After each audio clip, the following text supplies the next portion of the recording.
Good morning again as we get our last devotion for this week. Again, continuing our great expectations, and how wonderful it is to be able to be focused on things of God. And today, in our great expectations, I want us to think about how it's all in God's hands. And no matter what happens, we need to be looking at it as God is in control. We've talked about that some before. But if you think about, and we're going to look at Acts chapter 12 again, verses 1 and 2, as to how we should recognize things. We've seen this before, we haven't emphasized it. So let's get into this and see what we can see this morning. So we've looked at the great expectation of God's rescue of those who are His this week. And it's also very important that we take notice that sometimes God's means of rescue, listen closely, may not be what we might at first expect as a rescue at all. If you think back to Acts 12 verses 1 and 2, in Acts 12 1 and 2, here's what you see. It says, "Now at about that time Herod the king stretched forth his hands to vex certain of the church, and he killed James the brother of John with the sword." So you got that. James was killed because Herod chose to vex certain of the church. We've looked a lot at that. We had not exaggerated upon this particular fact until now, and I want us to notice that I ask, how many of you pondered that question, though, unto yourselves, about what about James? As we may first see it as Peter was rescued and James was not. If you are asking, why is that James was allowed to die? Well, we do not have the answer spelled out for us in all clarity for us at the present time, but there are things of which we could consider as possibilities and things we have to think about. The first of which must be that each of us will die a physical death unless we're raptured first. Okay, I think we all can agree with that. And then we must also accept the fact that the most perfect rescue would be the rescue in which God removes you from this wicked world in which we live to a life of eternity with Him in heaven at peace and having your new body, your resurrected body. No more aches and pains, no more troubles of this world. So consider what we've said here. Just because James was taken from this earth, that James was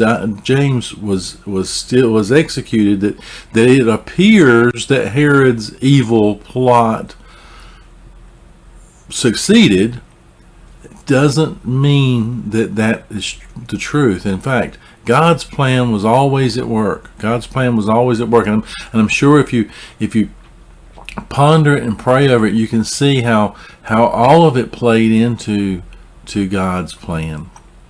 So now understand that I'm here speaking of God's rescue of His children. Therefore, none of such His children, I think, would disagree with either of those truths. Either of those could very well be true, though it is of great importance that we recognize God will rescue his. We must also know that our expectations of how God may do that could be very different in the way actually how God actually fulfills his greater plan. See, we will not always be rescued in the way we might think it best to us.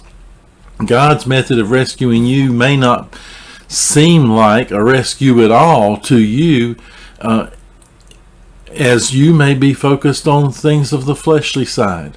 It's easy to do that. It's easy to think about our terms, and that's why this is all the more reason why hiding God's word in your heart, that the Spirit may recall it to you, may bring it to your remembrance, is all that much important. Because we often focus on what we know.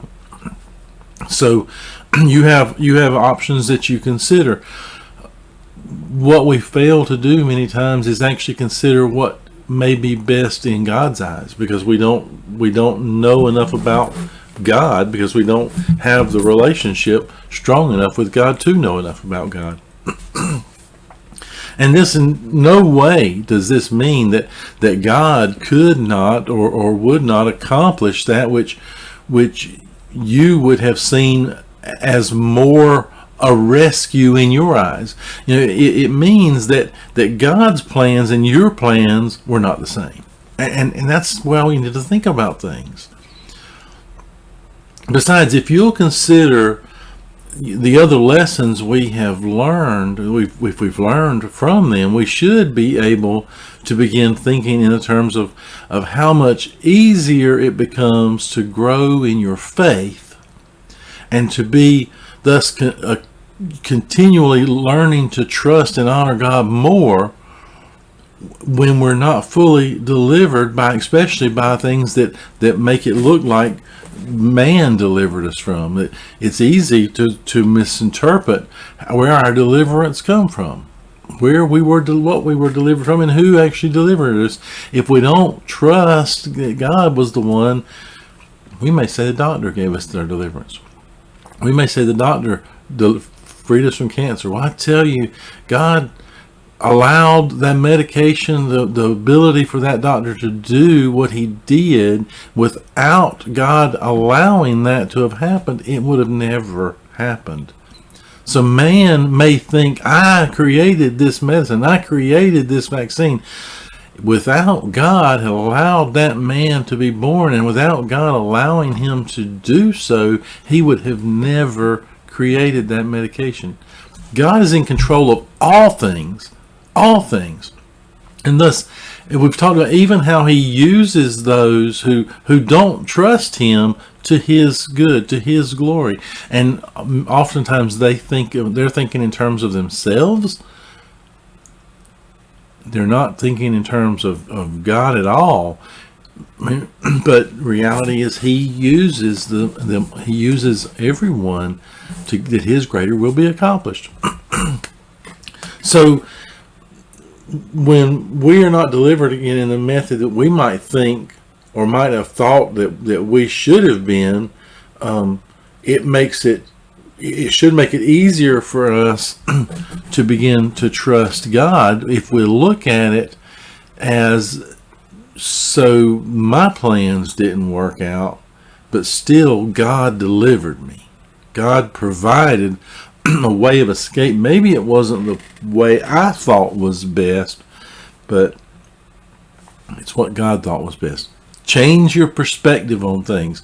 If we would change our perspective on things, we would see a difference in the world in which we live in.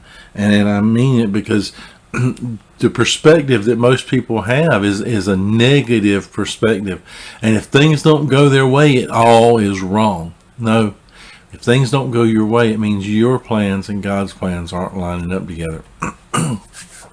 It doesn't mean that you weren't rescued necessarily. It means that you have to be open-minded to the ways of God, and therefore have ears to hear and eyes to see something not everyone possesses today. ears to hear and eyes to see, a mind open towards godliness and the ways of God. So then, one day we'll have a perfect understanding, however, of these things and why